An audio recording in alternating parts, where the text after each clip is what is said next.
Ayon nga sa isang kanta, Give Love on Christmas Day. Kaugnay niya na sa higit 1,000 empleyado ng isang BPO company ang nakibahagi sa paghahanda ng aginaldo para sa mga nasalanta ng bagyo.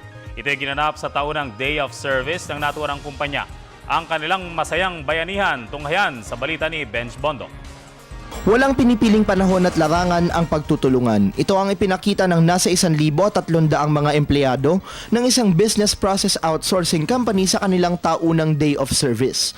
Mula sa magdamagang trabaho, diretso sila sa gymnasium ng Department of Agrarian Reform upang makibahagi sa pagtulong sa lanta ng bagyo. Hindi nila alintana ang puyat at pagod, may pakita lamang ang kanilang pagtulong sa simpleng paraan.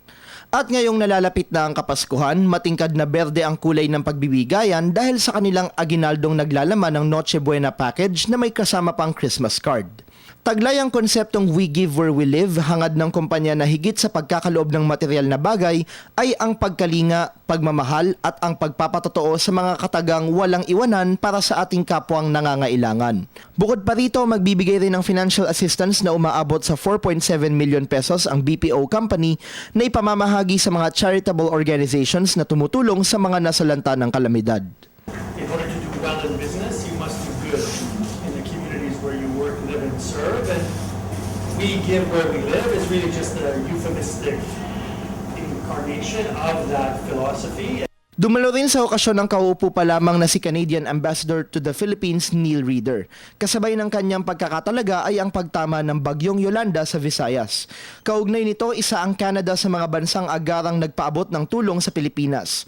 Kabilang dito ang pagpapadala ng mga relief supplies, pagde-deploy ng nasa 300 miyembro ng Disaster Assistance Response Team ng Canadian Armed Forces at Canadian Red Cross para sa clearing at health response operations, at ang pagbibigay ng financial assistance maabot na sa $35 million.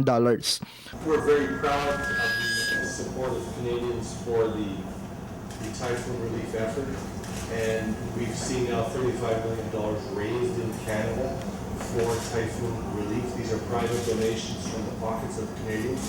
That reflects Canadians' generosity. It also reflects the deep ties between the two countries. Bukod sa relief operations, nakatuon ng Gawad Kalinga na isa sa mga katuwang na organisasyon sa pagtatayo ng bahay sa mga lugar na tinamaan ng kalamidad. Sa pakikipagtulungan ng iba't ibang samahan, target nito na makapagtayo ng nasa 5,000 kabahayan, bukod pa sa pagsasaayos ng higit 1,000 iba pa na bahagyang nasira ng bagyo.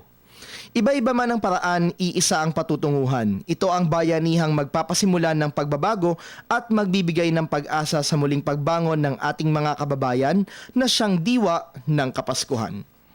Para sa Telebisyon ng Bayan, Benj Bondo.